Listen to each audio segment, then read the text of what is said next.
we'll go ahead and get started, I think. I don't know that there's a whole lot of conversation needed on this one, to be honest. But first piece of information, I am not Debbie Miller. I am Rebecca Olson. We just have one login, so that's why it says Debbie's name. So somebody asked me, is that really you running the webinar? I said, yeah, it's me. We just use Debbie's name. She's Tim Olson's executive assistant, so she's got the key to the world. Anyway, we've got an agenda here for reporting. I did have somebody ask me about ACA, and I will go over that just closer to open enrollment. And then if there's any questions on anything in the meantime, you guys do not have to wait for the webinar. You can just ask me directly. That's not a problem. That's never a problem. So we'll just go over the reporting, general reports. That'll be real quick. Change history reports, enrollment status reports, row and column based reports. And then I think we might get through that pretty quickly because you guys have mostly all been on the system for a while. So if we do and we're all comfortable, there's no questions outstanding, I'll go ahead and move into what I had planned for the next session, which is a deeper dive, a little more deep reporting, but we can always adjust. So if we have time, we'll just move into these more advanced pieces of the reporting package. So let me get into Navigator.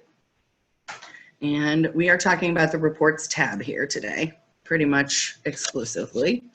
We'll look at a couple of little things elsewhere, but mostly this. So the first reports I want to point out, these are just your general reports. And that can mean a lot of things, but I think of them as simple reports, quick glance reports. They're real straightforward, but not super detailed. So for example, your new hire, what do you want to see? I want to see everybody hired after a certain date. So let's just say April 1. You generate it, that gives you who was hired. It doesn't give you much else at all. So frankly, I don't use these reports a ton, but they could be helpful in a lot of ways for you guys. So they don't help me a ton because I'm always dealing with the details. But if you just want to get a quick glance of who's got what and where what is, this is a good place to go. So for if you're entering certifications and licenses, this isn't going to have it probably because it's a demo group and I haven't gone that far. But if you enter that information, you can pull it up quickly right here if you want to include termed employees there. We had somebody have this license, but they have now been terminated. So again, this is a very quick just glance at these general reports. I do want to point out this I-9.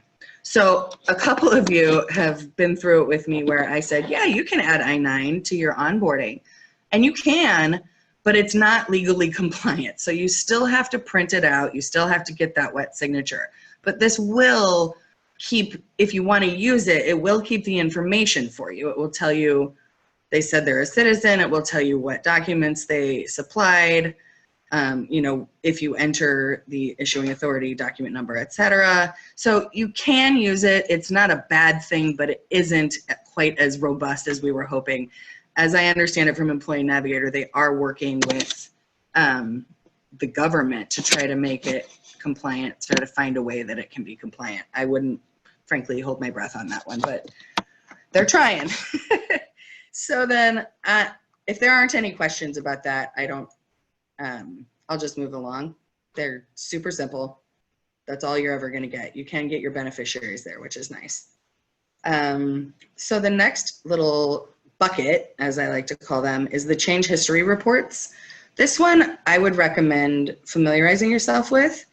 These two little bits I have noticed that we aren't using correctly, and I mean we as in the Olson group combined with the groups. So some of these can be used for some of those plans where you guys have grandfathered employees in, they get a certain rate or a certain benefit amount. We haven't been using those. So I want to point them out that they're there, and we might want to, at some point, have a conversation about using those more effectively. Demographic changes, again, just a quick, you can see, and I know for a fact there's nothing in here, so I'm not going to show it to you, but you can see who changed their name, when, those kinds of things. Remember in the employee management webinar, going back to the change history, that's pretty much what you're going to see in that, is the demographic changes. You're pretty much going to see that change history. Voluntary life events, frankly, I've not used. Payroll deductions changes, I have used. It will show you, especially if you're self-bill and you're trying to report correctly, it will show you, and I'm not going super deep into these right now, but this will show you what was and then what is as far as payroll deductions. So if you're talking about someone who had a QLE in the middle of the month and you're self-bill and you want to know what to charge for them, this is a good report for that. The two I really want to pay attention to in this list are the event reports and the enrollment changes reports. I think these two can be helpful and are probably underutilized. The event report is just exactly that. You can include all events. It's going to get pretty big if you do, but you can also pare it down to whatever you want to see. I'm just going to show you all events because this is not a heavily used group as of yet. So I can't imagine there's a ton, but I'm going to just run it. Oh, I have to select one. Just kidding. Didn't I say all events? Oh, I have to actually select all. Cool. Run it. And then you're literally going to see everything somebody did. So today, this morning, I'm messing around. I completed a new hire. I did something he needed to do in his new hire or in his workflow. I can look at details of these and see exactly what it is that I did.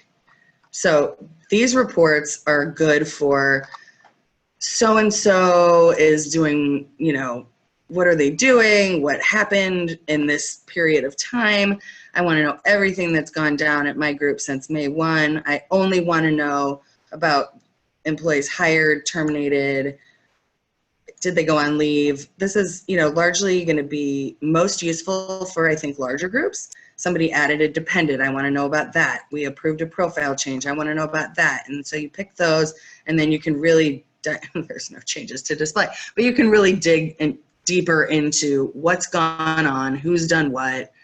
Those things I think can be very helpful, maybe particularly during an enrollment season, like our God so quickly upcoming Q4, am I right?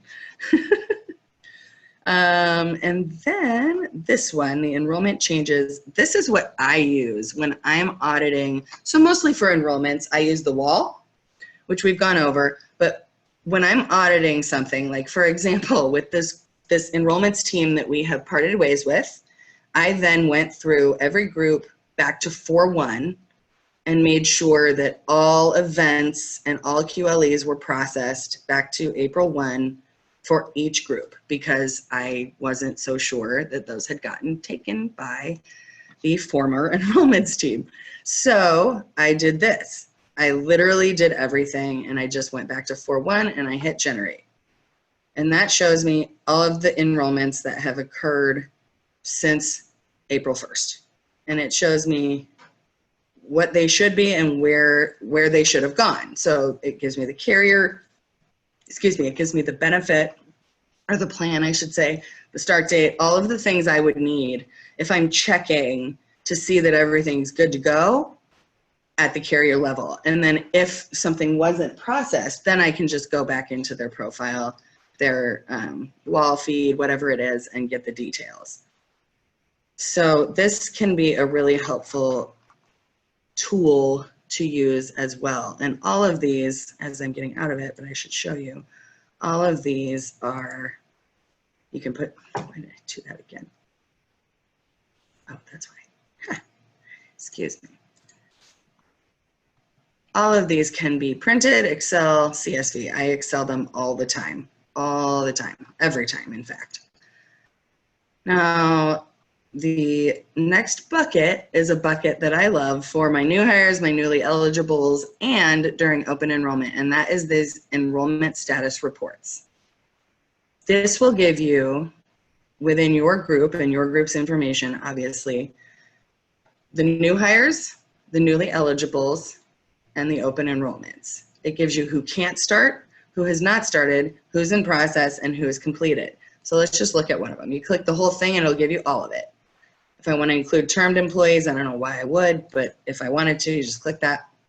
So I have 0 who can't start. Usually if they can't start, that's the same issue as if they don't have that start enrollments button on their home page.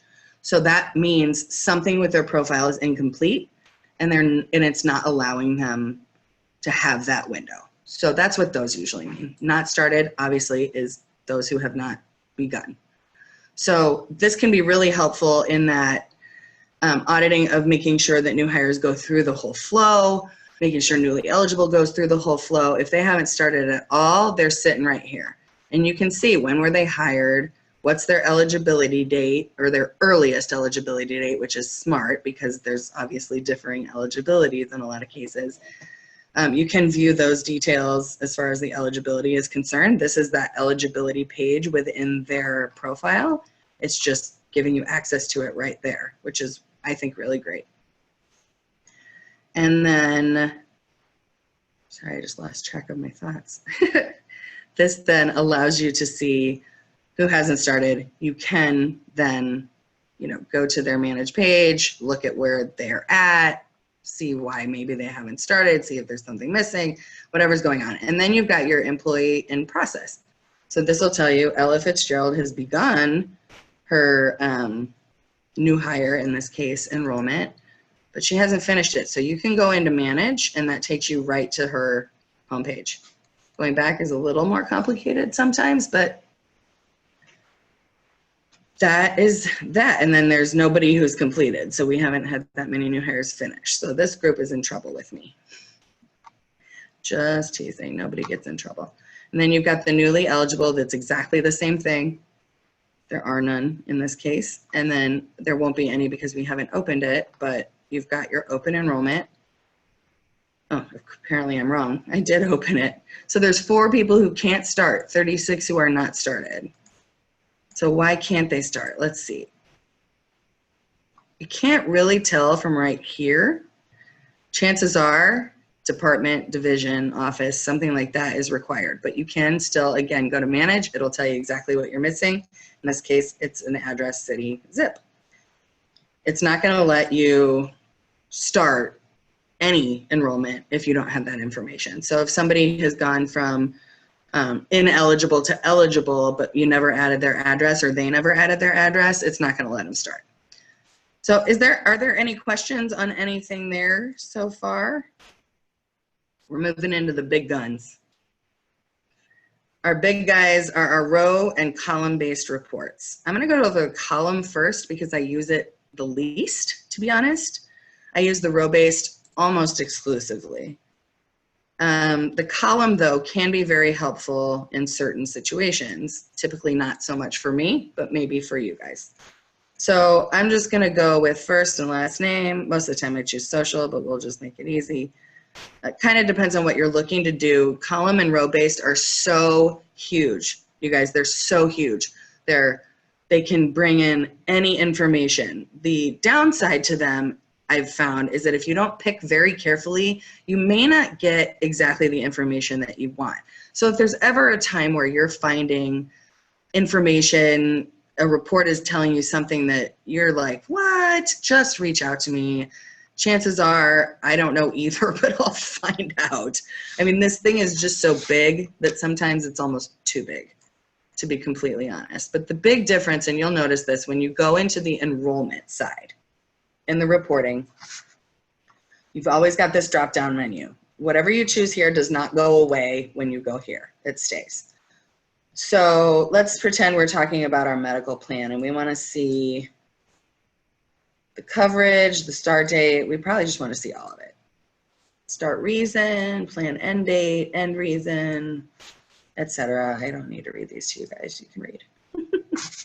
But I do love that there's an option between monthly cost and per pay cost. And I'll often choose both.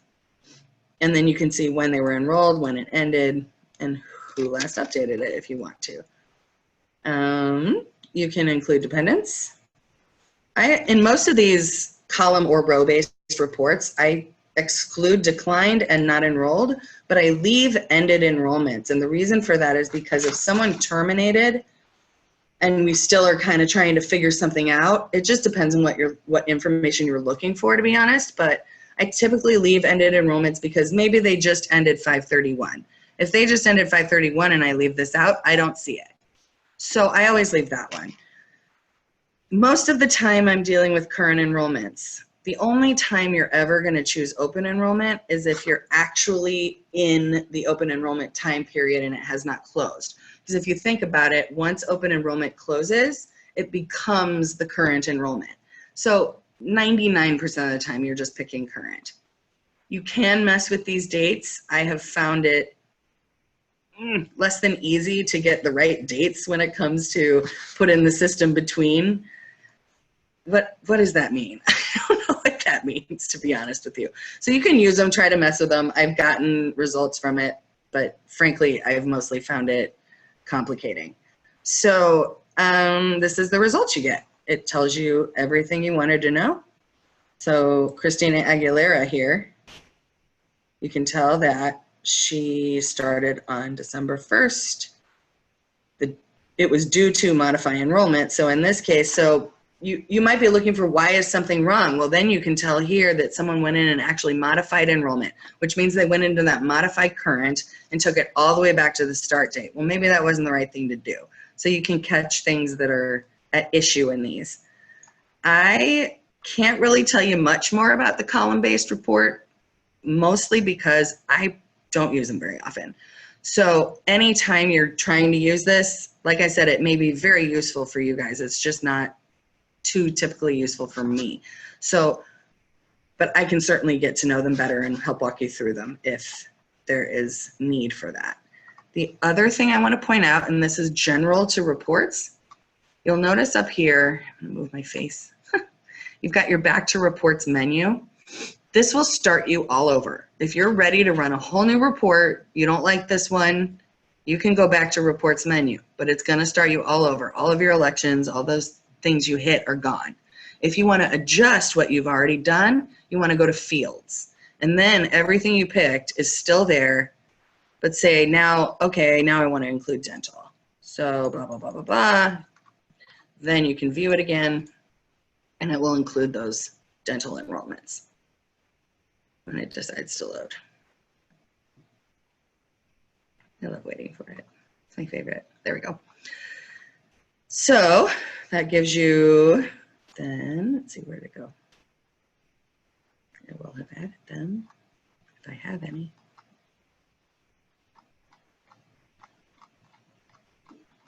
Point being, it's there. Apparently, I don't have any dental enrollments, but it would be there if I did. You can download these. They just, from here, they just do that auto save thing where it comes down here. Loading. I don't know why my internet is slow. There we go. And then you can just Excel that out, save it, do whatever you want with it. Then, so that you know as well, these are savable. They're saved. You can save column-based report.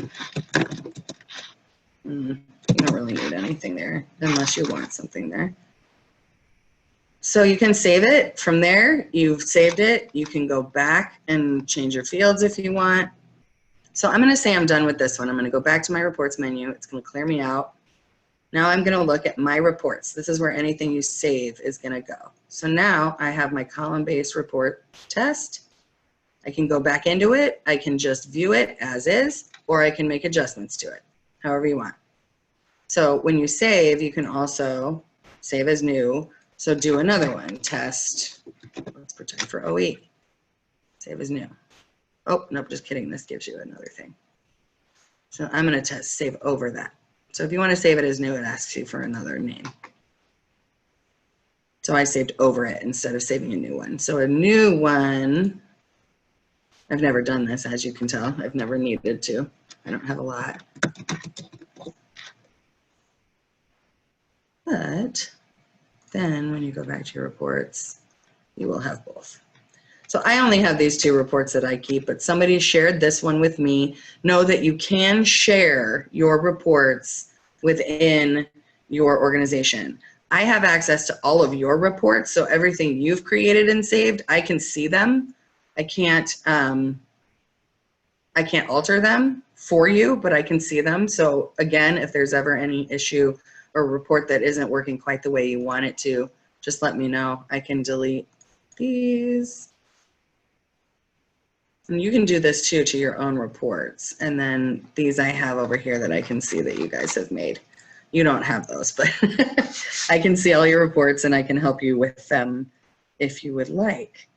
So now to the row-based report. The row-based report, I'm sure you've all heard me say, is my very, very favorite report. It's very similar to the column-based, but it does just have a different look and output and election process on the enrollment side. So I'll walk through this. This one to me is the most useful on sort of a day-to-day basis as far as finding what you want for plan information. So I'm gonna go through this as I would for, let's say, I don't have a lot of elections here, so let me, hold on a second. I'm gonna open up in a tab real quick. Just take a quick glance at my benefits and who I have the most enrollments in. I just wanna be able to have some results. All right, so let's look at accident. And we're gonna look at just who's enrolled, what their premiums are, what their deductions might be, et cetera. Not deductions, that's payroll, but premiums. I'm gonna choose employment status most of the time if I'm wanting to only look at active employees. Remember, when you choose something over here, or I should say when you pick something with this little filter, it pops to over here and you have to make an election if you want to specify it. If you don't choose anything, it shows you everything. So if I didn't hit active, it would show me both. So I only want to see active in this case. So I'm going to click active. You can pare it down by office, department, division, business unit, whatever it is that you use in your group as well. You can look at, you know, obviously I just said only active people, so I don't need termination dates, but these things are super robust, whatever information you want. Say I'm sending a file to a carrier and they want all of this information as well. No problem. Are they a tobacco user? Maybe. And then you can put compensation. So if this was short term, you can do any of those things. So that's pretty huge. It's bigger than the options in the column based. And then enrollments. Again, when you make the switch, it doesn't take away anything you picked over here. Moves right over. And then I always pick, and I know this seems redundant, but I always pick both plan and benefit. I have found that you just get just that much more specific results when you pick both. I don't think it's impossible to function without picking both. I've just found that it's a little bit better. And again, here you can get your monthly cost versus your per pay cost, your benefit amount, whatever. And this is, of course, employee versus employer cost. You can just look at the monthly cost without splitting it. You can do all three.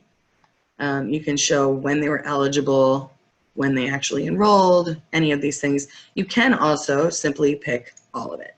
And a lot of times it'll do that. So again, I like to include dependents in any case, unless there's just no dependents on the plan ever, excuse me, and declined and not enrolled. Now again here, for whatever reason, on this row-based report, it tends to be a little bit easier, but because there's this put in the system between, which again, I've never found it to work very well, but covered between can be very helpful. If you want to know who came on, who's covered between January 1 and right now, you just put in those dates. And then again here, we picked a couple of different things, but we never made elections. So we picked a state. Well, I want to see every state, because what if they're up in northwestern Nebraska and they're close to South Dakota or Wyoming or one of those states, and they live over there. Well, so I'm going to leave it as all states. The coverage level, I always leave as all. It's a lot of different coverage levels because different plans can be, some will be employee plus spouse, some will say employee plus one. Typically the employee plus one is going to be like a vision plan, but it'll sometimes be marked that way. So I just leave it and I pick all of them. If it's not there, it's not going to show it to you. So it doesn't hurt anything. I didn't think oh, it's because I picked everything. I was like, I didn't pick a carrier. but that's fine. So again, it'll just show all carrier. So my plan and my benefit, I'm gonna look at, what did I say? I wanna look at accident. So I'm gonna go to accident 2019. It's gonna give you all of the accidents. So you can report on old plans. And I'm gonna go in here and just hit accident. And again, I know it's redundant, but just, you know, take my word for it, or don't. Either way, you're gonna get a report.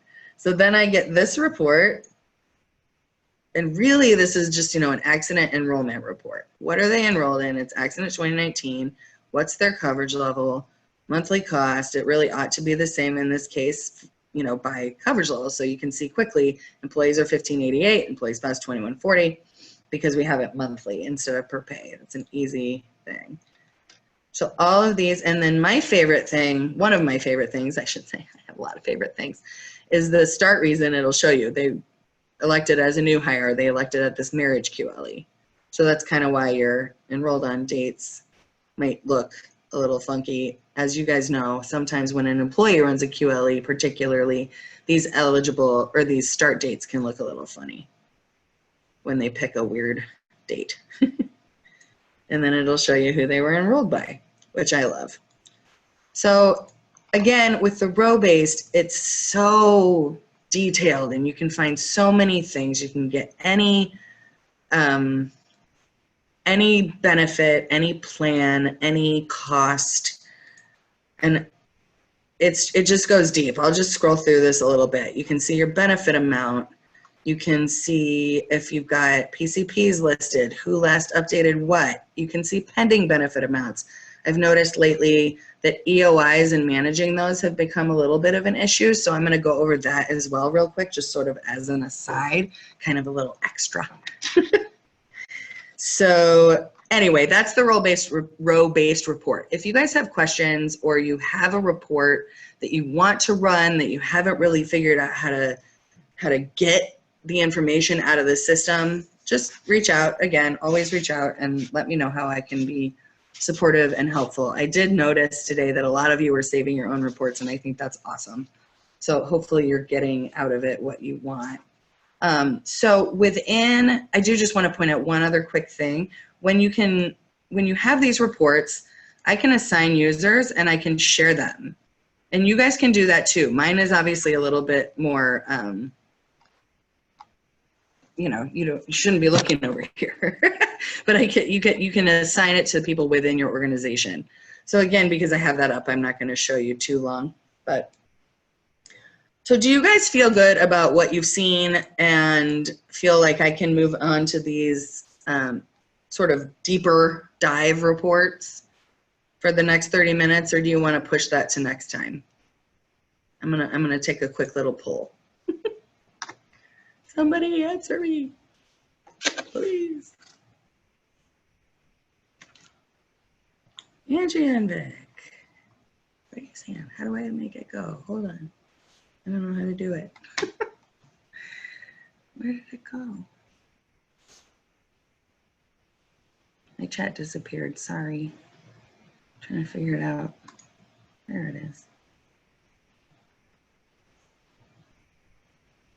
Okay. All right.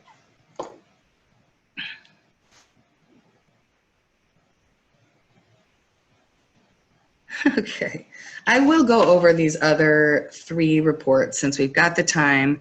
I do want to point out, just on that voluntary life piece and those EOIs, I do want to point out the voluntary life and HSA reports really quick. These reports, and also the cafeteria, frankly, I have no idea why they have a retirement report.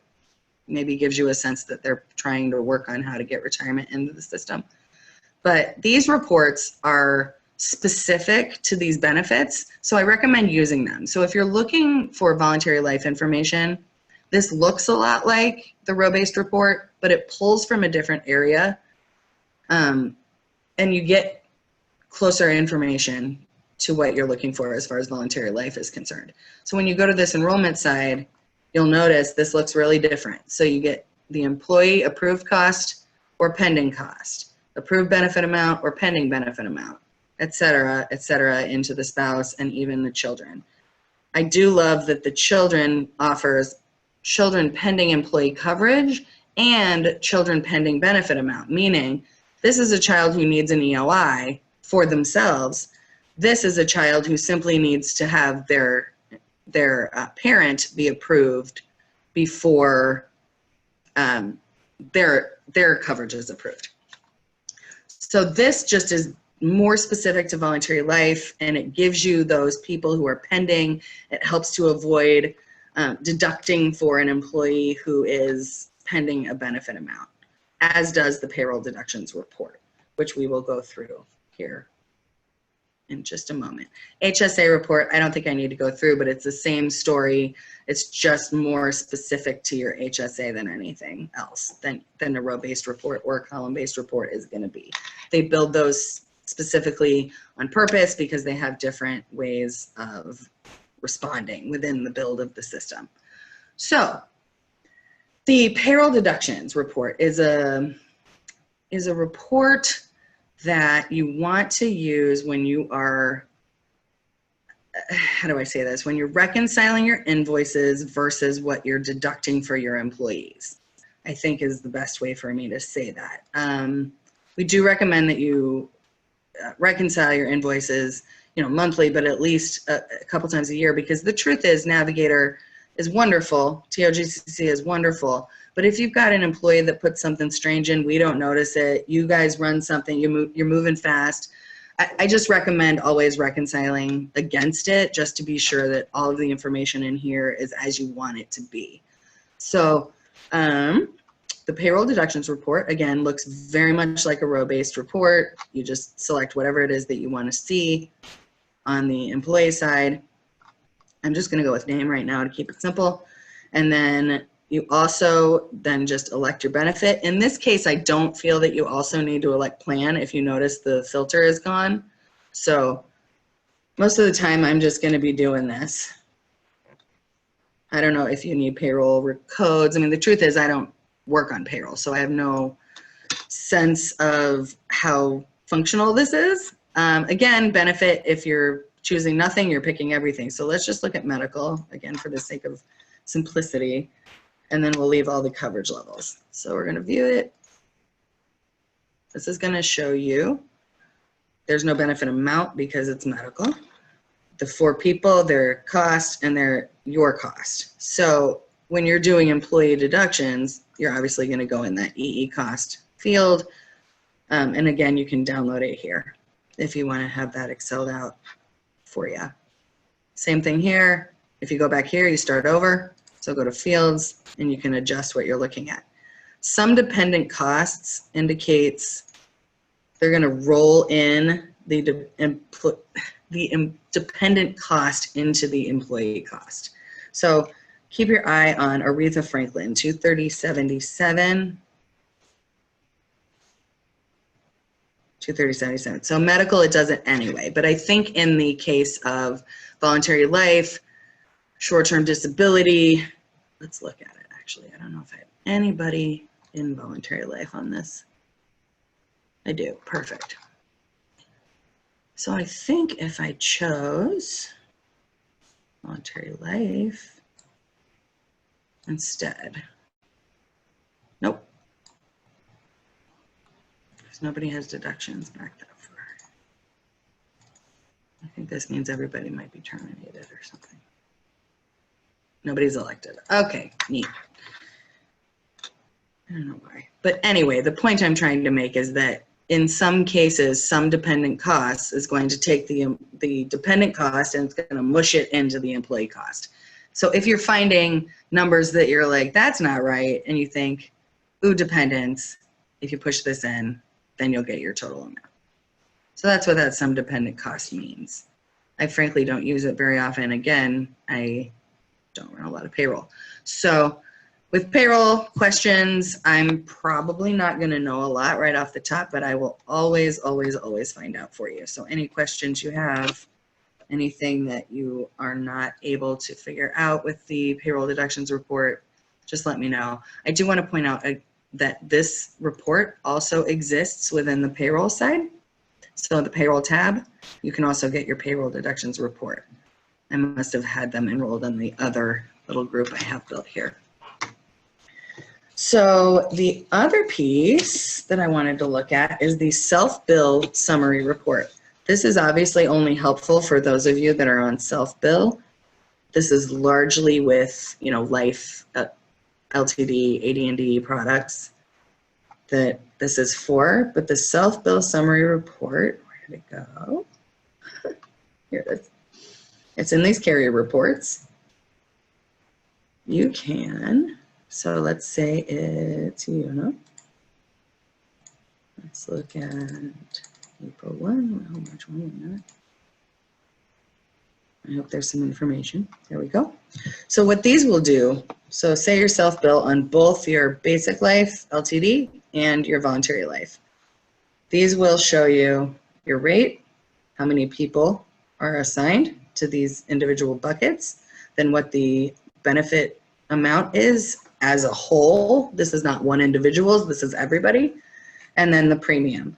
So I don't know if those of you who are not on self-bill have ever seen a self-bill, particularly on Unum. It's the one I'm familiar with, but it's just a box where it asks you for volume, premium, and number of lives covered. And then you hit enter and you're done. So if you're not on self-bill and you're interested, reach out to me, we can make that happen.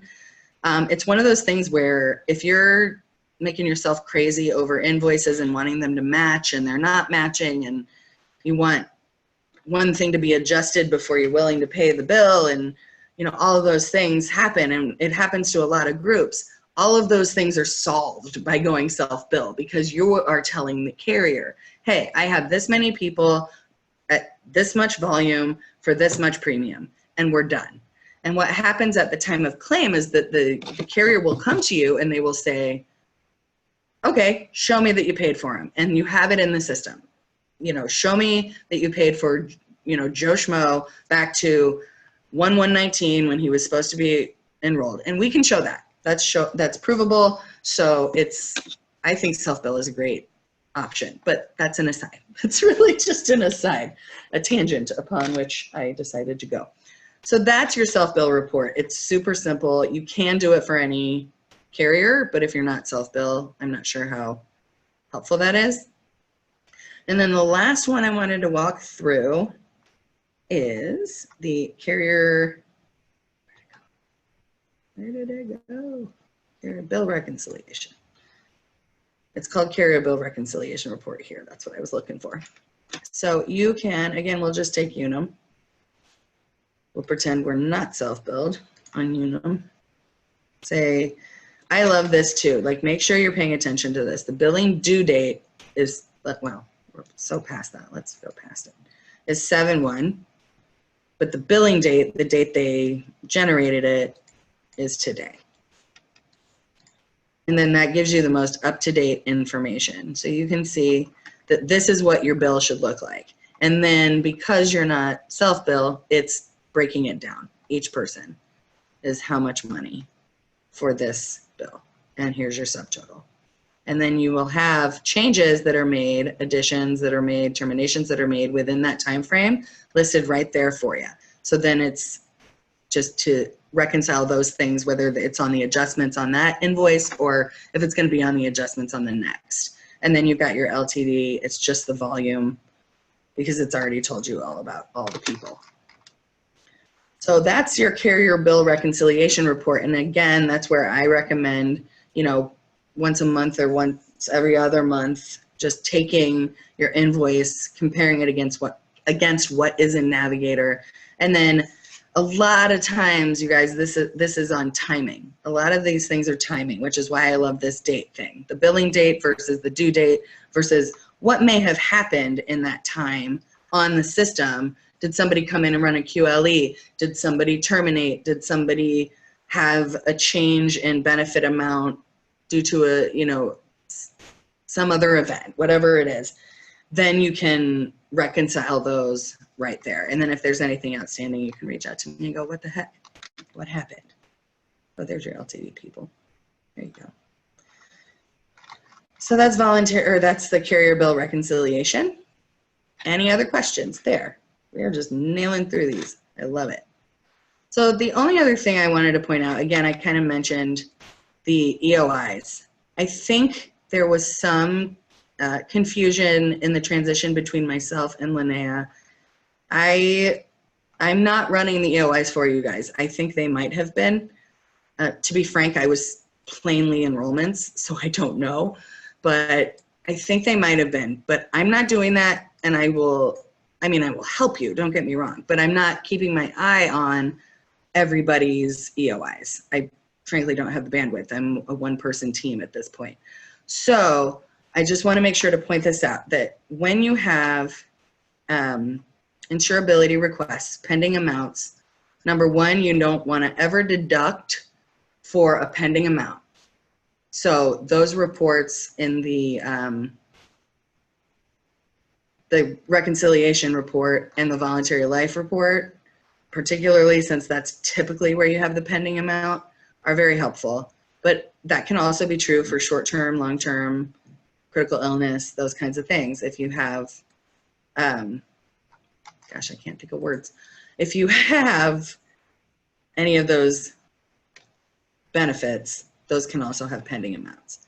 So on your front page for your home page for your group, you have review insurability requests. So we don't have any outstanding here. I certainly, well, I just show you everything that was. This is things that have now been processed, but I can show you what was. So when you have someone apply for a benefit amount that requires EOI, the process that's gonna happen is that as they enroll, our system is gonna say, okay, you need to fill out an EOI, here's a link, or it's gonna take them to the carrier. Some of you have one, some of you have the other. And then it's gonna, they're gonna fill it out, they're gonna hand it in, you guys can hand them in through me. Most of everybody is on Unum. You can send them to Ask Unum. You can do any number of things. I'm happy to take them and, just forward them on to Unum for you. It's no problem.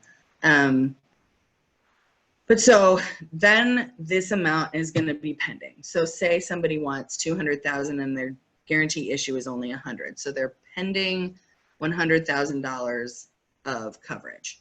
So Employee Navigator is going to have that amount pending. It's going to allow for that $100,000 that's guarantee issue, and it's going to show you that that is in force, and then it's going to show the other amount pending. And it is going to give you an amount, a deduction that's pending, but never deduct on a pending amount. When you come in here and you should be getting communication from Unum or LFG or whatever your carrier is, when someone is either approved or declined, rejected or withdrawn their coverage, or if there is no response. So at those times, what you want to do is come in here. Right here, there's a link. And even when, you guys can't quite see these right now because I could show you a group, but that's not going to work. What are these status definitions? This has helped me. Honestly, I would screenshot this and keep it on my desktop. I did for the longest time. So approve means everything's approved, you're good to go. Declined means the amount of insurance above the GI was denied, but they still have the GI. Rejected means they don't have anything, no life insurance. And then withdrawn is in the case where somebody isn't replying, they're not getting their paramed, they're just not doing it. Well, that's to the carrier going to be a withdraw. So at some point you're going to want to withdraw this. Likely whenever you get communication from the carrier that says this request has been declined or has not been responded to and will now be closed. Know that when you get those, you still can keep it going. If you get an employee hasn't responded and you reach out to that employee and say, hey, the carrier's trying to reach out to you, they want this information, they want you to go paramed. Are you just not wanting to do it, or are you not getting the info? If they say, I'm just not getting the info, you can still send it in. It still has to go through underwriting, but you can still send it in and they'll reopen it.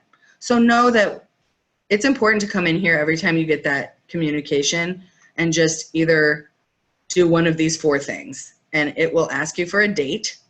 Just give it the date that the communication by Unum or LFG or whomever it is that your carrier is, you can just give them that date. And again, if you have any trouble, please reach out to me, but know that I'm not going in to all of your requests and going through them from Unum. I can certainly help by getting you a report from Unum, any of those numbers of things. I'm happy to help if you send me, hey, so-and-so got a declination, what's up with that? I'm happy to reach out to Unum, but just know that when it comes to this piece of the puzzle, I'm not coming in and changing these things. I'm expecting that you guys do that. So if you have questions or any issue with that, please reach out. We can discuss, you know, possibilities and ways we can manage that. So if there are any questions, I'm happy to take them. I see some things in Q&A here. Hold on.